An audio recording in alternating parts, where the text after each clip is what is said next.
بسم اللہ الرحمن الرحیم۔ السلام علیکم ورحمۃ اللہ وبرکاتہ میرے پیارے پیارے مسلمان بھائیوں اور بہنوں۔ آج کی اس ویڈیو میں ہم بنی اسرائیل یعنی یہودیوں کے بارے میں بہت اہم معلومات حاصل کریں گے کہ کیسے بنی اسرائیل اللہ تعالیٰ کی پسندیدہ قوم سے ناپسندیدہ قوم بن گئی، اور یہودی حضرت محمد صلی اللہ علیہ وسلم سے کیوں اتنی حسد کرتے ہیں۔ حضرت ابراہیم علیہ السلام کے دو بیٹے تھے۔ بڑے بیٹے حضرت اسماعیل علیہ السلام حضرت بی بی ہاجرہ علیہ السلام کے بطن سے پیدا ہوئے، اور چھوٹے بیٹے حضرت اسحاق علیہ السلام حضرت بی بی سارہ علیہ السلام کے بطن سے پیدا ہوئے۔ حضرت ابراہیم علیہ السلام حضرت بی بی ہاجرہ اور حضرت اسماعیل علیہ السلام کو اللہ تعالیٰ کے حکم سے کچھ کھجوریں اور تھوڑا سا پانی دے کر مکہ کے ریگستان میں چھوڑ آئے تھے، جہاں نہ کوئی آبادی تھی نہ ہی پانی اور درخت وغیرہ تھے۔ پھر جب کچھ دن گزرے تو بھوک اور پیاس سے بے حال نومولود حضرت اسماعیل علیہ السلام کی ایڑیاں زمین پر رگڑنے سے چشمہ آب زمزم جاری ہو گیا، جس کے بعد شہر مکہ آباد ہوا۔ پھر کچھ سال بعد حضرت ابراہیم علیہ السلام نے اپنے بڑے بیٹے حضرت اسماعیل علیہ السلام کے ساتھ حکم الہی پر خانہ کعبہ کی تعمیر کی اور اس کا طواف بھی کیا۔ پھر ساری دنیا جہاں کے لوگوں کو بھی خانہ کعبہ کا طواف کرنے کی ندا لگائی، اور تب سے لے کر آج تک خانہ کعبہ کا طواف ہر مسلمان کرتا ہے۔ پھر حضرت ابراہیم علیہ السلام نے فلسطین کے علاقے بیت المقدس میں بھی ایک عبادت گاہ بنائی۔ حضرت اسحاق علیہ السلام وہاں عبادت کرتے تھے، لیکن حج کے لیے وہ مکہ مکرمہ میں خانہ کعبہ ہی جاتے تھے۔ پیارے مسلمانوں، اللہ تعالیٰ نے حضرت ابراہیم علیہ السلام کے بعد جتنے بھی نبی اور رسول اس دنیا میں بھیجے، وہ سارے حضرت ابراہیم علیہ السلام کے چھوٹے بیٹے حضرت اسحاق علیہ السلام کی اولاد میں ہی بھیجے، جو فلسطین اور اس کے آس پاس کے علاقوں میں آباد ہوئے۔ اور بڑے بیٹے حضرت اسماعیل علیہ السلام، جنہیں ذبیح اللہ بھی کہا جاتا ہے، ان کے 12 بیٹے تھے جو شہر مکہ میں آباد ہوئے، اور انہی کی نسل میں اللہ تعالیٰ نے امام الانبیاء خاتم النبیین سیدنا حضرت محمد صلی اللہ علیہ وسلم کو بھیجا ہے۔ حضرت اسحاق علیہ السلام کے بیٹے حضرت یعقوب علیہ السلام تھے، جن کا لقب اسرائیل تھا، جس کے معنی ہیں عبداللہ یا خدا کا بندہ۔ حضرت یعقوب علیہ السلام کے 12 بیٹے تھے، جس میں سے ایک حضرت یوسف علیہ السلام تھے، اور وہ بھی نبی تھے۔ اس طرح حضرت یعقوب علیہ السلام کی اولاد کو بنی اسرائیل کہا جانے لگا۔ حضرت یعقوب علیہ السلام کے ایک بیٹے کا نام یہودا تھا، اور اسی کے نام کی وجہ سے یہ قوم اپنے آپ کو یہودی کہتے ہیں، اور ان کے ملک کا نام اسرائیل ہے۔ حضرت یعقوب علیہ السلام کے بیٹے حضرت یوسف علیہ السلام کو ان کے سونتےلے بھائیوں نے انہیں ایک کنویں میں ڈال دیا۔ پھر وہاں سے گزرنے والے ایک قافلے نے حضرت یوسف علیہ السلام کو کنویں سے باہر نکالا اور بہت ہی کم رقم میں مصر لے جا کر بیچ دیا، جس کے بعد حضرت یوسف علیہ السلام کو عزیز مصر نے خرید لیا اور اپنی بیوی زلیخا کو بطور تحفہ آپ علیہ السلام کو غلام بنا کر پیش کیا۔ لیکن زلیخا کی بدنیتی کی وجہ سے حضرت یوسف علیہ السلام نے اپنے آپ کو قید خانے میں ڈلوا دیا، اور کئی سال قید خانے میں گزارنے کے بعد آپ علیہ السلام کو ایک بادشاہ کے کہنے پر رہائی ملی، اور آپ علیہ السلام اس بادشاہ کے دربار میں خزانچی بن گئے۔ پھر کچھ سال بعد اللہ تعالیٰ کے حکم سے حضرت یوسف علیہ السلام مصر کے بادشاہ بنے، اور اپنی قوم کو ایک اللہ کی عبادت کا حکم کرتے رہے۔ لیکن کچھ عرصے کے بعد مصر کے لوگوں نے بغاوت کر دی، اور فرعون مصر نے بنی اسرائیل جو حضرت یوسف علیہ السلام اور ان کے 11 بھائی کی اولاد میں سے تھے، ان کو اپنا غلام بنا لیا۔ اللہ تعالیٰ نے بنی اسرائیل کو حضرت یوسف علیہ السلام کے ذریعے بادشاہی عطا کی تھی، لیکن ان کی نافرمانیوں اور فساد برپا کرنے کی وجہ سے انہیں فرعون مصر کے حوالے چھوڑ دیا۔ لیکن کیونکہ یہ قوم اللہ کی پسندیدہ قوم تھی، تو اللہ تعالیٰ نے ان پر رحم فرمایا، اور حضرت یوسف علیہ السلام کے بعد حضرت موسیٰ علیہ السلام مصر میں پیدا ہوئے، اور اللہ تعالیٰ نے انہیں رسول اور نبی بنایا، اور انہیں آسمانی کتاب تورات عطا فرمائی۔ حضرت موسیٰ علیہ السلام بنی اسرائیل کی طرف انہیں فرعون کے ظلم سے نجات دلانے کے لیے بھیجے گئے۔ جب فرعون نے بنی اسرائیل پر ظلم کی انتہا کر دی، تو اللہ تعالیٰ نے موسیٰ علیہ السلام کی قیادت میں بنی اسرائیل کو فرعون سے نجات دلائی۔ جب حضرت موسیٰ علیہ السلام بنی اسرائیل کو لے کر دریائے نیل کی طرف روانہ ہوئے، تو اللہ تعالیٰ کے حکم سے حضرت موسیٰ علیہ السلام کے زمین پر عصا مارتے ہی سمندر میں راستہ بن گیا۔ پھر جب فرعون نے اپنے لشکر کے ساتھ ان کا پیچھا کیا، تو حضرت موسیٰ علیہ السلام اور ان کی قوم کو اللہ تعالیٰ نے سلامتی کے ساتھ سمندر پار کرا دیا، اور فرعونیوں کو سمندر میں غرق کر دیا۔ بنی اسرائیل نے جب فرعون سے نجات پالی، تو اللہ تعالیٰ نے انہیں اس زمین کا حاکم بنا دیا اور بہت ساری نعمتوں سے نوازا۔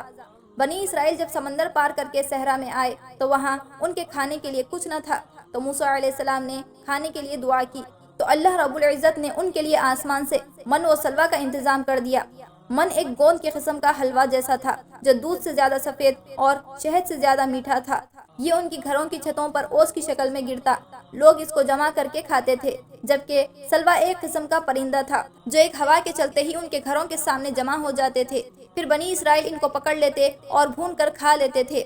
بعض روایتوں میں آتا ہے کہ یہ پرندہ بھنا ہوا آسمان سے اتارا جاتا تھا۔ پھر حضرت موسیٰ علیہ السلام نے اللہ تعالیٰ سے اپنی قوم کے لیے پانی کی دعا کی تو اللہ تعالیٰ نے موسیٰ علیہ السلام سے فرمایا کہ اپنا عصا اس پتھر پر مارو۔ پھر عصا مارتے ہی اس پتھر سے پانی کے 12 چشمے نکلے۔ بنی اسرائیل کے 12 قبیلے تھے، ہر قبیلہ اپنے چشمے سے پانی پینے لگا۔ پھر حضرت موسیٰ علیہ السلام کو اللہ تعالیٰ نے 40 روز کے لیے کوہ طور پر اپنے پاس بلا لیا تو حضرت موسیٰ علیہ السلام حضرت ہارون علیہ السلام کو ان کا نگران بنا کر چلے گئے۔ پھر آپ علیہ السلام کے جانے کے بعد بنی اسرائیل نے بچڑے کی پوجا شروع کر دی اور حضرت ہارون علیہ السلام کے لاکھ سمجھانے پر بھی باز نہ آئے۔ پھر حضرت موسیٰ علیہ السلام نے واپس آ کر اس بچڑے کو جلا دیا اور اس کی پوجا کرنے والوں کو قتل کر دیا اور باقی لوگوں نے توبہ کر لی۔ اللہ تعالیٰ نے ان کی توبہ قبول کر لی اور بنی اسرائیل کو معاف کر دیا۔ پھر ایک روز بنی اسرائیل کے سرداروں نے موسیٰ علیہ السلام سے کہا کہ جب تک ہمیں اللہ تعالیٰ کا دیدار نہیں کروایا جاتا ہمیں آپ کی بات کا یقین نہیں ہوگا۔ پھر یہ سردار جب حضرت موسیٰ علیہ السلام کے ساتھ کوہ طور پر پہنچے تو اللہ تعالیٰ کی تجلی سے ہلاک ہو گئے، لیکن موسیٰ علیہ السلام کی دعا سے اللہ تعالیٰ نے انہیں معاف فرما دیا۔ اتنی نافرمانیوں کے بعد بھی جب بھی حضرت موسیٰ علیہ السلام ان کے لیے دعا کرتے تو اللہ تعالیٰ انہیں معاف فرما دیتے۔ پھر حضرت موسیٰ علیہ السلام کے بعد حضرت داؤد علیہ السلام صحرائے سینا کے علاقے میں پیدا ہوئے، جو بعد میں فلسطین چلے گئے، اور اللہ تعالیٰ نے انہیں بھی نبوت اور ایک آسمانی کتاب زبور عطا فرمائی۔ جب حضرت داؤد علیہ السلام نے ایک جنگ میں انتہائی طاقتور دیوہکل جالوت کو اللہ تعالیٰ کی مدد سے گلیل کا پتھر مار کر ہلاک کر دیا تو فلسطین کے بادشاہ سول نے اپنے وعدے کے مطابق اپنی بیٹی میشال کی شادی حضرت داؤد علیہ السلام سے کر دی۔ سول کے مرنے کے بعد اللہ تعالیٰ کے پیغمبر حضرت داؤد علیہ السلام فلسطین کے بادشاہ بنے۔ حضرت داؤد علیہ السلام کی وفات کے بعد ان کے بیٹے حضرت سلیمان علیہ السلام فلسطین کے بادشاہ بنے، جنہیں اللہ سبحانہ وتعالی نے نبوت کے ساتھ ساتھ بہت سی نعمتیں بھی عطا فرمائی، جیسے ہوا، جن اور ہر قسم کے جانور اللہ تعالیٰ نے ان کے تابع فرما دیے۔ ایک روایت کے مطابق بنی اسرائیل میں 70,000 انبیاء گزرے اور آخری نبی حضرت عیسیٰ علیہ السلام تھے۔ بنی اسرائیل نے اکثر کئی انبیاء اکرام کی مخالفت کی اور بہت ساروں کو قتل بھی کیا، جن میں ان کے اپنے قبیلے حضرت زکریا علیہ السلام اور حضرت یحییٰ علیہ السلام بھی شامل ہیں۔ بنی اسرائیل کے آخری نبی حضرت عیسیٰ ابن مریم علیہ السلام اللہ تعالیٰ کے ایک معجزے کے طور پر بغیر باپ کے پیدا کیے گئے۔ حضرت عیسیٰ علیہ السلام کے پیدا ہونے پر بنی اسرائیل نے حضرت بی بی مریم علیہ السلام سے پوچھا کہ تمہاری تو ابھی شادی بھی نہیں ہوئی، تو تمہارے گھر بیٹا کیسے پیدا ہوا؟ جس کے بعد حضرت بی بی مریم علیہ السلام نے اپنے 2 دن کے بیٹے حضرت عیسیٰ علیہ السلام کی طرف اشارہ کر دیا اور اللہ کے حکم سے حضرت عیسیٰ علیہ السلام بولنے لگے اور فرمایا کہ میں بغیر باپ کے اللہ کے حکم سے پیدا ہوا ہوں۔ اللہ تعالیٰ نے مجھے نبوت دی، حکمت دی اور بے شمار معجزات عطا کیے ہیں۔ جب بنی اسرائیل نے حضرت عیسیٰ علیہ السلام سے یہ کلمات سنے تو حضرت مریم علیہ السلام پر کوئی تہمت اور الزام نہیں لگایا، بلکہ بی بی مریم علیہ السلام کا احترام کرنے لگے۔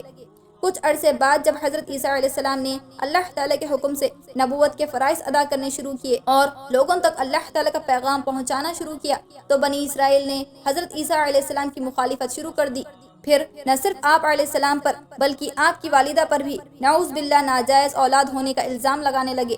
اس طرح بنی اسرائیل کے 2 گروہ بن گئے۔ ایک گروہ حضرت عیسیٰ علیہ السلام کا حامی تھا جو اپنے آپ کو نصارہ کہتے تھے، جو پھر بعد میں عیسائی کہلانے لگے، اور دوسرا گروہ حضرت عیسیٰ علیہ السلام کا سخت مخالف تھا جو آپ علیہ السلام پر نعوذ باللہ دجال ہونے کا الزام لگانے لگے اور روم کے بادشاہ سے حضرت عیسیٰ علیہ السلام کے لیے پھانسی کا حکم لے آئے، مگر اللہ رب العزت نے حضرت عیسیٰ علیہ السلام کو زندہ آسمان پر اٹھا لیا اور ان کی جگہ بالکل آپ علیہ السلام کی شکل کے دوسرے آدمی کو سولی پر ٹنگا دیا، اور یہی گروہ بعد میں یہودی کہلانے لگا۔ بنی اسرائیل یعنی یہودی اپنے آپ کو خدا کی لاڈلی امت کہتے ہیں اور انہیں اس پر بہت غرور بھی ہے، کیونکہ یہ مانتے ہیں کہ ہر ایک پیغمبر کو اللہ تعالیٰ نے انہی کی نسل میں پیدا فرمایا ہے اور یہ اللہ کی پسندیدہ قوم ہے، اسی لیے آخری نبی بھی انہی کی نسل سے ہوں گے۔ لیکن جب انہوں نے حضرت عیسیٰ علیہ السلام کی نبوت کا انکار کیا اور انہیں قتل کرنے کا ارادہ کیا تو اللہ تعالیٰ کا عذاب ان پر اس طرح آیا کہ ان سے لاڈلی امت ہونے کا حق چھین لیا گیا، اور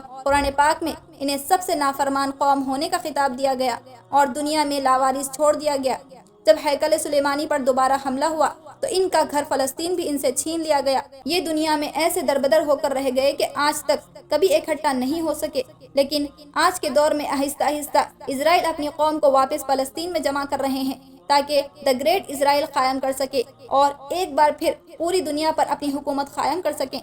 لیکن اللہ تعالیٰ نے بنی اسرائیل کی اتنی نافرمانیوں کے بعد انہیں نافرمان قوم قرار دیا اور حضرت ابراہیم علیہ السلام کے بیٹے حضرت اسماعیل علیہ السلام کی نسل سے آخری نبی امام الانبیاء حضرت محمد صلی اللہ علیہ وسلم کو عرب میں رسول بنا کر بھیجا، جس پر تمام یہودیوں نے حسد میں آ کر آپ صلی اللہ علیہ وسلم کو نعوذ باللہ نبی ماننے سے ہی انکار کر دیا، کیونکہ وہ تو اسی خوش فہمی میں تھے کہ سارے نبی انہی کی قوم میں سے ہیں تو آخری نبی بھی انہی کی قوم میں سے ہوں گے، یعنی حضرت اسحاق علیہ السلام کی نسل سے ہوں گے۔ آپ صلی اللہ علیہ وسلم کے نبی ہونے کی صاف صاف دلیلیں اور نشانیاں اللہ تعالیٰ نے تورات اور انجیل میں بیان فرما دی تھی، لیکن باوجود اس کے جب حضور صلی اللہ علیہ وسلم نے اعلان نبوت کی تو یہودیوں نے یہ کہہ کر آپ صلی اللہ علیہ وسلم کو نبی ماننے سے انکار کر دیا کہ یہ ہماری قوم یعنی حضرت اسحاق علیہ السلام کی نسل سے نہیں ہے، اور دوسری بات یہ کہ اصل شریعت تو شریعت موسیٰ ہے جو کہ ان کے پاس ہے، اور اس کی دیکھا دیکھی کر کے نعوذ باللہ آپ صلی اللہ علیہ وسلم نے اس قرآن کو خود سے بنا لیا ہے۔ لیکن ان میں سے بہت سارے ایسے بھی لوگ ہیں جنہوں نے آپ صلی اللہ علیہ وسلم میں موجود نبوت کی نشانیاں اور پیشن گوئیوں کو پہچان کر اس بات کا اقرار کیا کہ آپ صلی اللہ علیہ وسلم ہی اللہ کے آخری نبی اور رسول ہیں، جن کا ذکر تورات اور انجیل میں احمد اور محمد کے نام سے موجود ہے۔ یہ نام اس سے پہلے تاریخ میں کسی شخص کا نہیں گزرا۔ اللہ تعالیٰ نے اپنے محبوب حضرت محمد صلی اللہ علیہ وسلم کے لیے یہ خاص نام مخصوص کر رکھا تھا۔ حضور صلی اللہ علیہ وسلم کی ولادت سے پہلے ہی یہودی علماء یہ جانتے تھے کہ بہت جلد ہی ایک آخری نبی دنیا کے اندر آنے والا ہے، اور آسمان میں ایک روشن ستارے کو دیکھ کر یہ علماء جان گئے تھے کہ آخری نبی کی ولادت ہو چکی ہے، مگر وہ تو یہ سوچتے تھے کہ آخری نبی ہماری قوم میں سے ہوگا۔ لیکن جب انہیں یہ پتا چلا کہ اللہ تعالیٰ نے آخری نبی حضرت اسماعیل علیہ السلام کی نسل میں عرب میں پیدا فرمایا ہے تو نعوذ باللہ یہ لوگ حضرت اسماعیل علیہ السلام اور حضرت بی بی ہاجرہ علیہ السلام کے بارے میں کہنے لگے کہ اللہ تعالیٰ ایک لونڈی کے بیٹے کے گھر کیسے نبی کی پیدائش کر سکتے ہیں۔ اللہ اکبر۔ یہودی بی بی ہاجرہ علیہ السلام کو ایک لونڈی کی حیثیت سے دیکھتے ہیں اور اسماعیل علیہ السلام کو ایک لونڈی کے بیٹے کی نظر سے، جبکہ حضرت بی بی ہاجرہ علیہ السلام مصر کے بادشاہ کی بیٹی تھی، جن سے خود حضرت سارہ علیہ السلام نے حضرت ابراہیم علیہ السلام کی شادی کروائی تھی تاکہ انہیں اولاد ہو سکے۔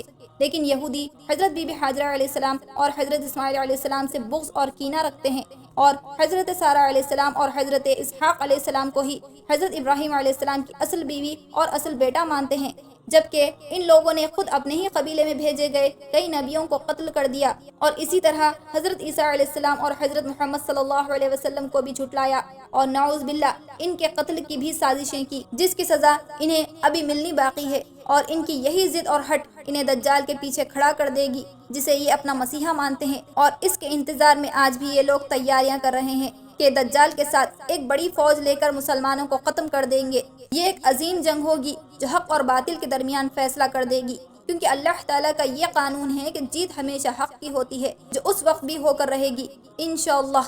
پیارے مسلمانوں، اس ویڈیو کو یہیں پر اینڈ کرتی ہوں، اور امید کرتی ہوں کہ آپ کو اس ویڈیو سے یہودیوں کے بارے میں بہت ساری معلومات جاننے کو ملی ہوں گی۔ تو اس ویڈیو کو لائک کریے، شیئر کریے اور چینل کو سبسکرائب کریے، اور کمنٹس میں اپنی رائے کا اظہار بھی ضرور کریے۔ تو چلیے ملتے ہیں اگلی ویڈیو میں، تب تک کے لیے اللہ حافظ۔